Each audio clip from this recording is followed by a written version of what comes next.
Welcome back to more The Last Door. We rejoined David here in Chapter 2, Memories. Pretty sure a nun just took her life by wading out into the sea.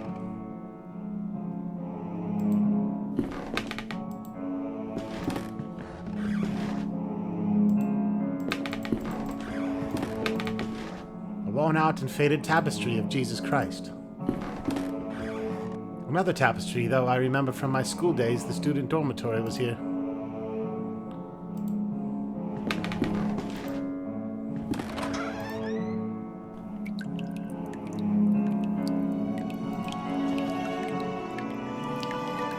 It's the shower room.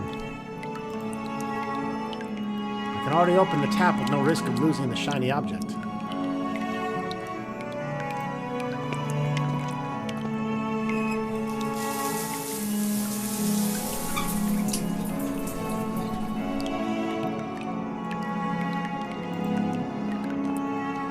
It's only a puddle of water. There's a coin there that we needed to catch.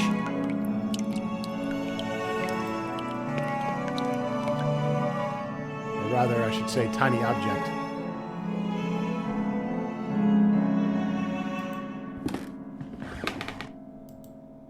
Not really a coin per se.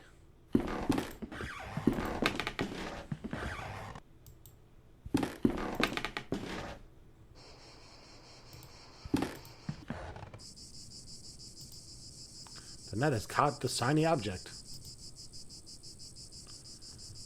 It's a teardrop, the size of a coin.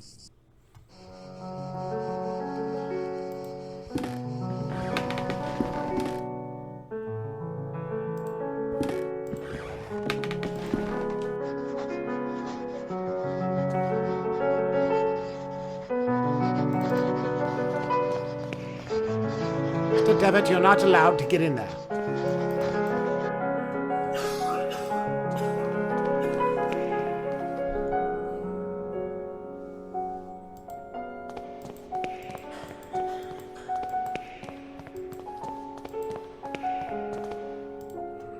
A gloomy statue of the Virgin Mary makes this place even more mournful, if that's possible. I've placed a glass tear in the hollow of the Virgin's cheek. It seems to fit perfectly. In the eyes of the fervent devotee, it could look like a real tear. If only I can make it shine.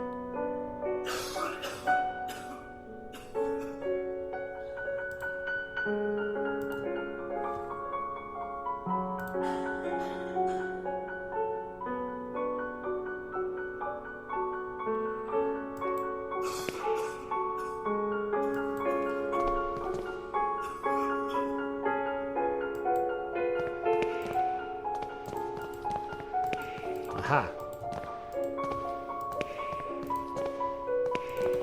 Need to make it shine.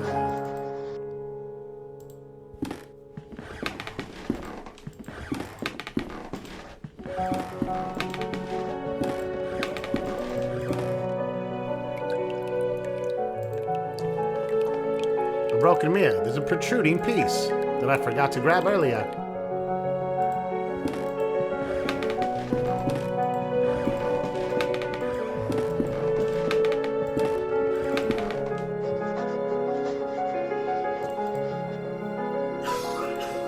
Once I've walked through these scenes a couple times, I start using the quick button. The quick walk. Oh, it's shiny now.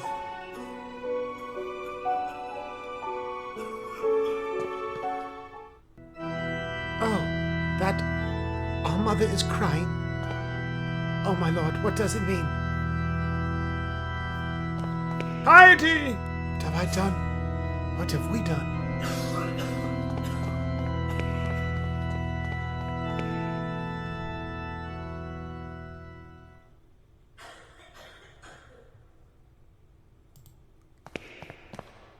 You must help me. What can I do? What's wrong with you? There's little time. I tell them about my pain. I describe the unbearable endless pain, yet they do not listen. They pass me by without even looking at me. They say that they are praying for me, but it does not cure my ailment. But, sir, I know, I beseech you. For be saving me from horrible torture, I will be eternally indebted to you. I will, however difficult this would be for me. I understand. Your request is terribly hard for me. I guess I could find the courage to help you. I understand the magnitude of what I'm asking. God bless you, sir. I do not know how I can show my gratitude. What I need you to do, without the nuns noticing, is to try to get an amount of morphine. Enough so that I can embrace by the deepest of dreams, and in that way stop the rhythm of my heart.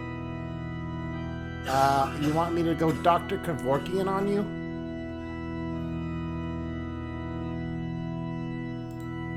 I happen to know where some morphine is.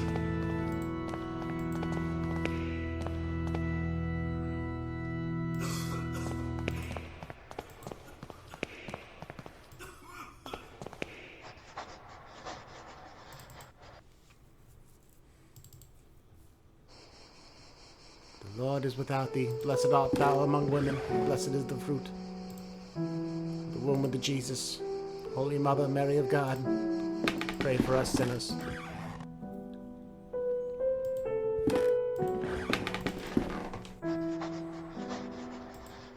I must stab this poor bastard with morphine.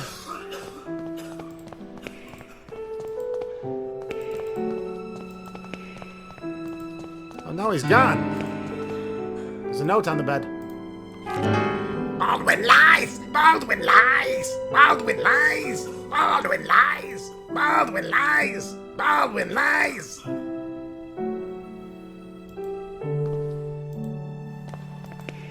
Baldwin lies. Baldwin is a liar.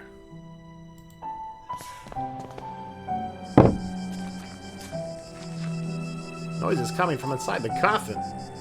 What the fuck? What in heaven? I cannot open the coffin with my own hands. The lid is nailed.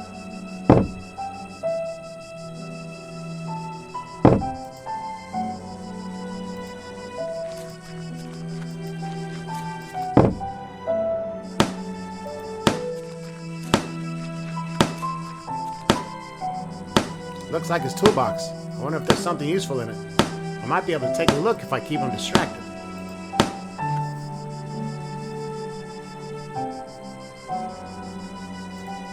Tell me about this place.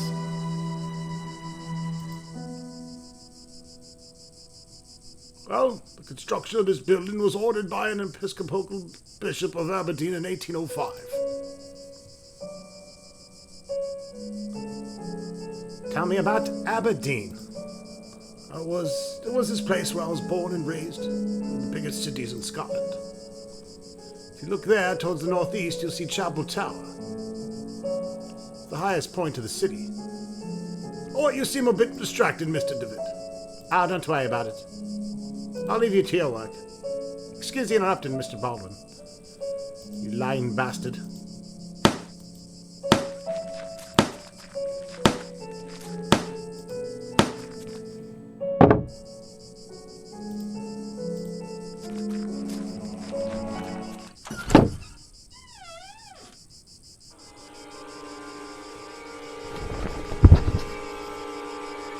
Darkness of his eye!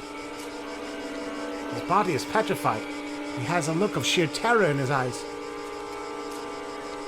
Oh my God! But what has happened? Talk to me!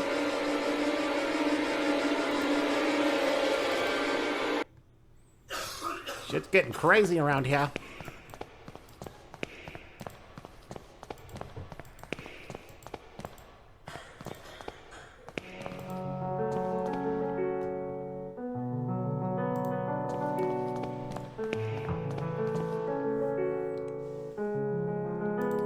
Some papers.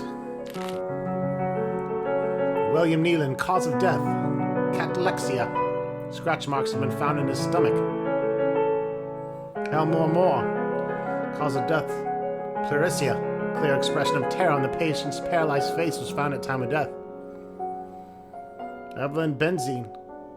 Found the patient dead, emaciated, and paleness in the body. Theodore Hayden suffered severe hallucinations. Lena Ashdown, during the autopsy, found strange black marks on her fingers. Claude Harris, no one knows, died while he was sleeping. Nora Dunstan, respiratory arrest. Ellen Blair did not seem to have depressive symptoms or suicidal tendencies. Interesting. All these people gone. So many bodies.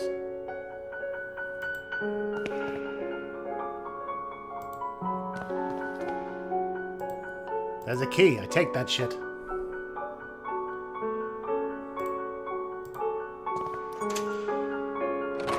Knock, knock.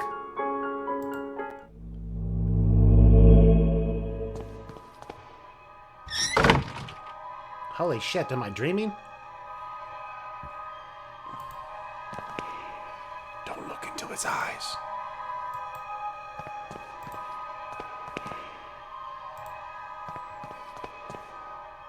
Because the deepest darkness dwells in his eyes.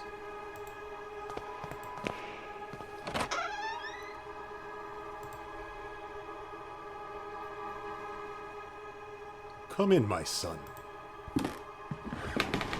Did you think you could hide these books from me? They are just classic philosophy books, Father. Plato and Aristotle. Silence! Instruments of falsehood, you mean? Fallacies coming from the snake. Now, son, get on your knees. Zip! And raise your arms. Apologize to the Lord. Pray to the Lord.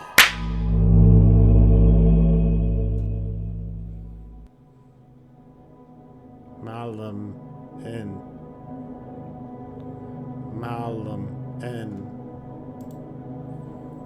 It is Latin, malum in se, evil in itself.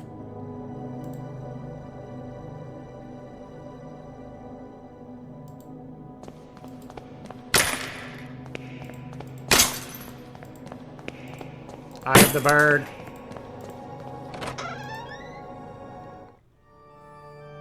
Lord, your eyes burn me. I don't deserve mercy nor forgiveness. O Lord, have mercy on my soul. Who are you sending me?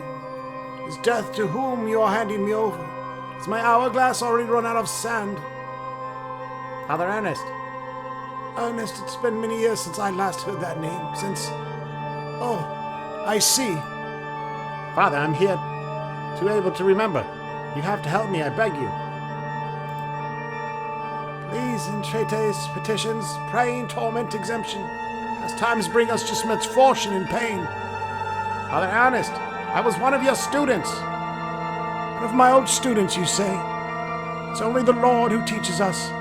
We all must follow his ordinances and disciplines. Get closer, son. Come pray next to me.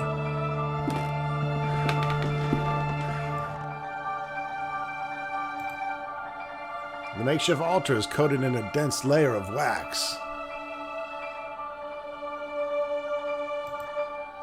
The candles have almost burnt out, only barely illuminate the room.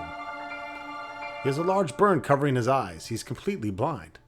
Despite his decrepitude, extreme thinness, and paleness, I can still recognize Father Ernest. But he seems far away, like in another world. Glory be to the Father, and the Son, and the Holy Spirit, as it was in the beginning, is now, and ever shall be.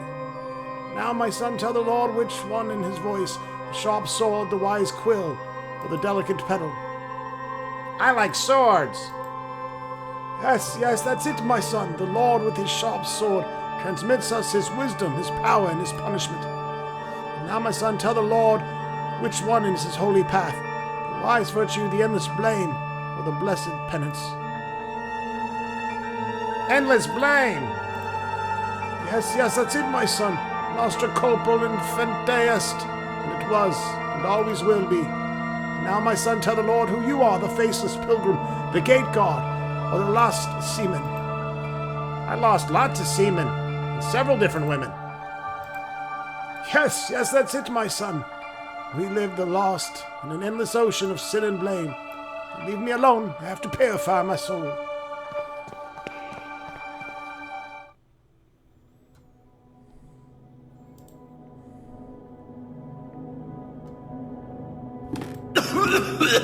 An old razor blade stained with blood. Taking that shit.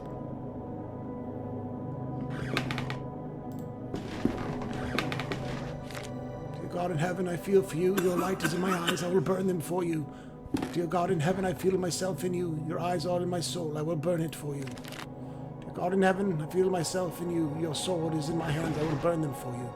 Dear God in heaven, I hate myself in you. My blame is in your heart. I will burn myself for you. Using the wooden stump as a handle, I can use this to cut. Ooh, I got a cutting tool. I can mess shit up. I know you're there. You didn't hear me. Get out of my room. Bastard. Despite being blind, he preserves good hearing. I must be more careful when moving.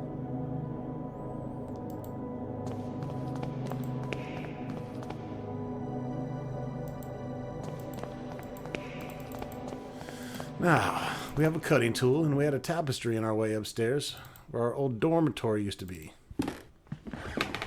It's time to investigate. Script. I was right.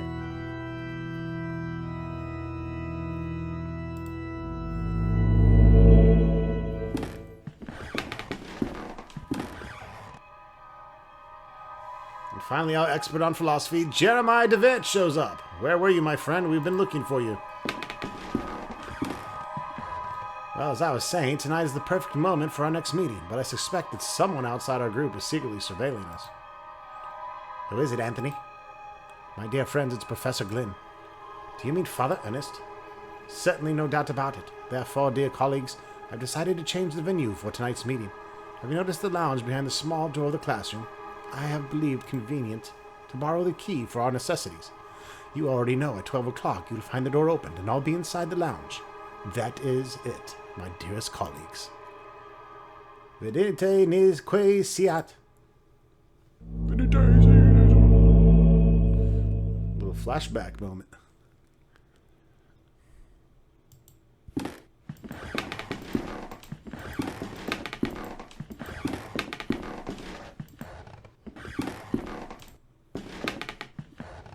I remember this was the bed where I used to sleep when I was a student here. I'm gonna take a quick power nap. Fuck it.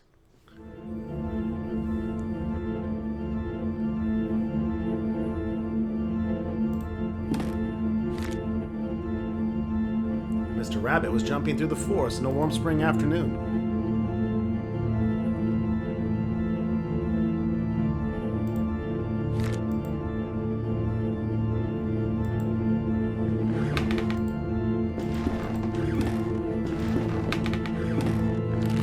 Going through a bush, Mr. Rabbit ran into Mr. Wolf, Mr. Vulture, and Mr. Snake, who were having a heated argument.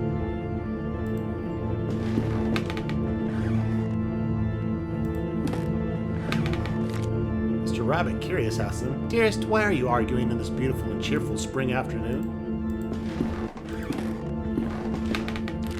Mr. Wolf answered politely, "What we are trying to decide here is who of us will have the pleasure to eat you up."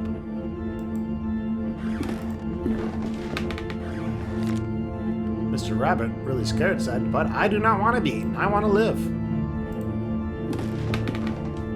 "So don't be a dickhead."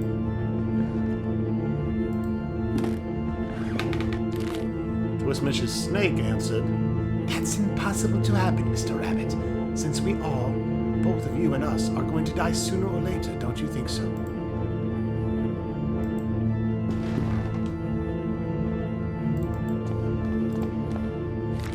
Mr. Vulture added, "Mrs. Snake is right. We should stick to the issue at hand. It is getting late, and as you see, we do not agree. Do you want to help us decide, Mr. Rabbit? Who would you suggest as the one to eat you?" After thinking about it for a while, Mr. Rabbit came up with the idea and carefully said, "I got it. Why not organize a race? The first who arrives to the forest clearing will have the privilege to eat me. No doubt Mr. Wolf can run at high speed, but Mr. Vulture can go flying and avoid any obstacle. And I am sure that Mrs. Snake knows all shortcuts within the forest. What do you think?"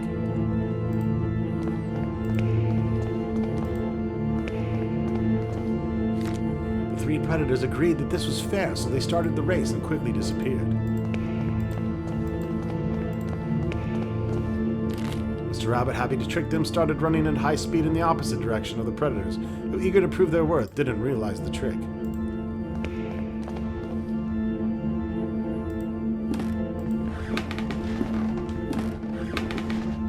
Mr. Rabbit was far away from there, and he finally felt safe, happy and proud of his cunning. But suddenly there was a loud bang. The earth shook, frightened birds flew, and everything went dark. The end. Holy shit!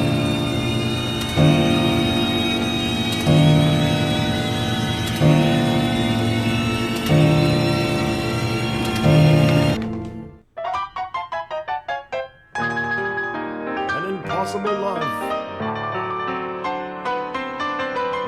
There is something I kept to myself for a long time. And the thing is that I love you. I have always loved you. Since the first time I saw you, since the first time I felt your frozen hands.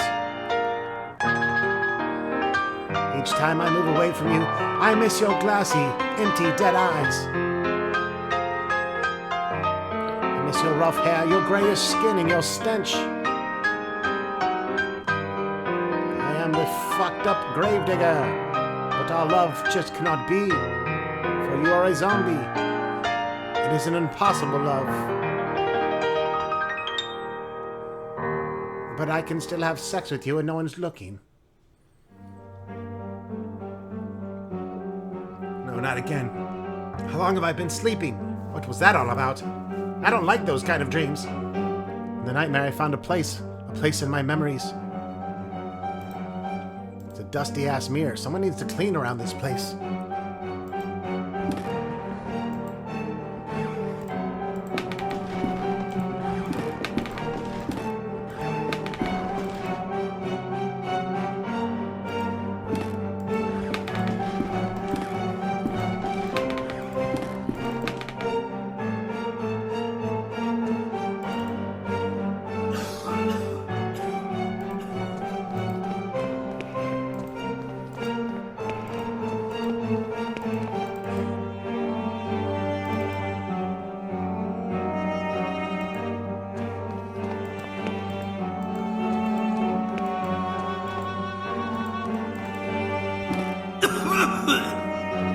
Crazy priest.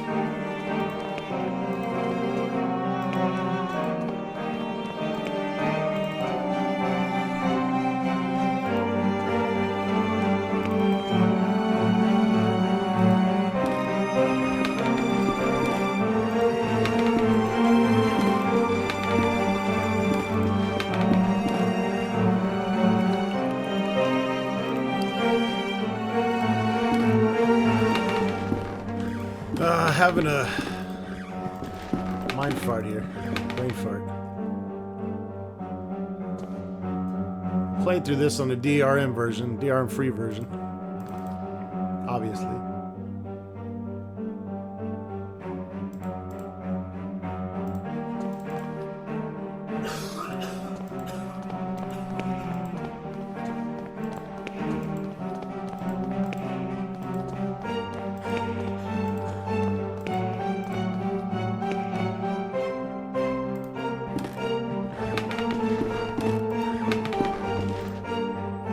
Yes. My disturbing nightmare was brought to this spot. It's a trapdoor I saw in my nightmare.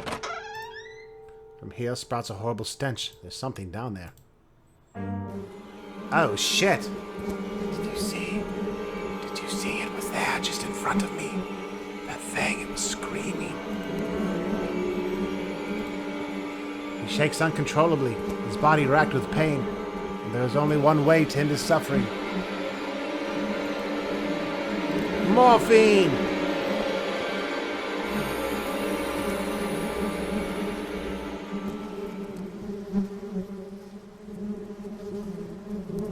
Rest in peace.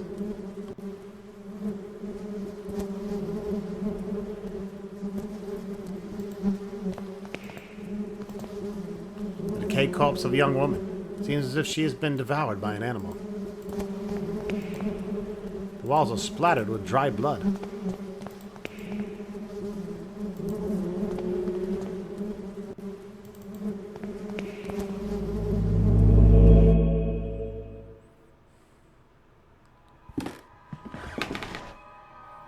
Punctual as always, Divot. All that remains is to introduce our guest. You may come in now, Professor.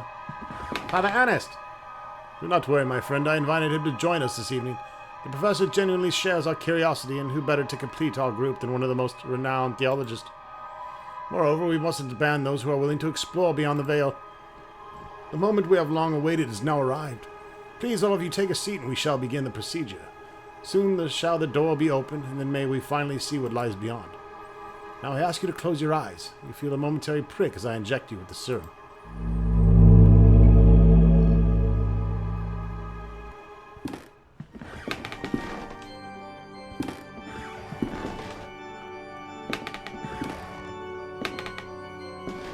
And after all these years, I've not forgotten your voice. You are the fourth witness. I remember. I remember now what happened. What is it that we saw? The eye of the bird, Malum in sea. What happened to us? What is it that we witnessed? You must tell me. You must make me understand what my mind cannot fathom. It was our curiosity that damped us. We opened that which should not be opened. In doing so, we saw in the veil that separated our world from his. In seeking vision, we were ourselves seen by the eye of the bird. It remembers us. It looks for us. It calls us from its dark nest, from its abominable lair. All these years I've attempted to return to it, but I have no strength left. These poor wretched creatures are too fragile. They lack the sight to return. Not one of them has.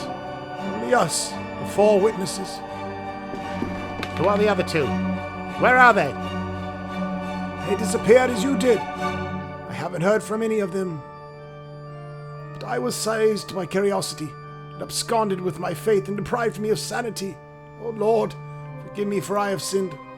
Nothing remains. All that is left is surrender. Surrender to him. Gravely we have sinned, and now our only absolution is to burn. To burn in the flames.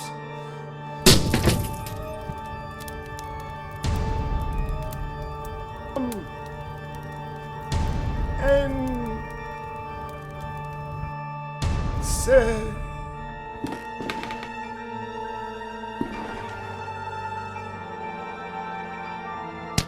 Ow!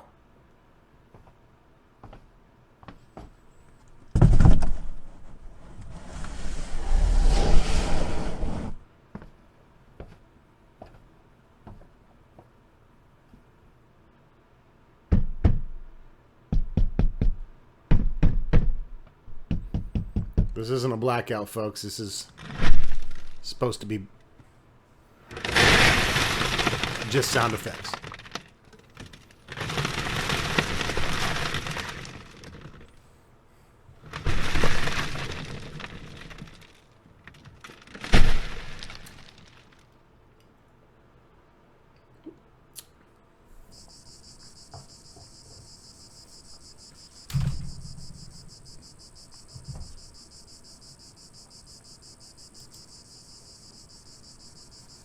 The adventure continues in episode 3.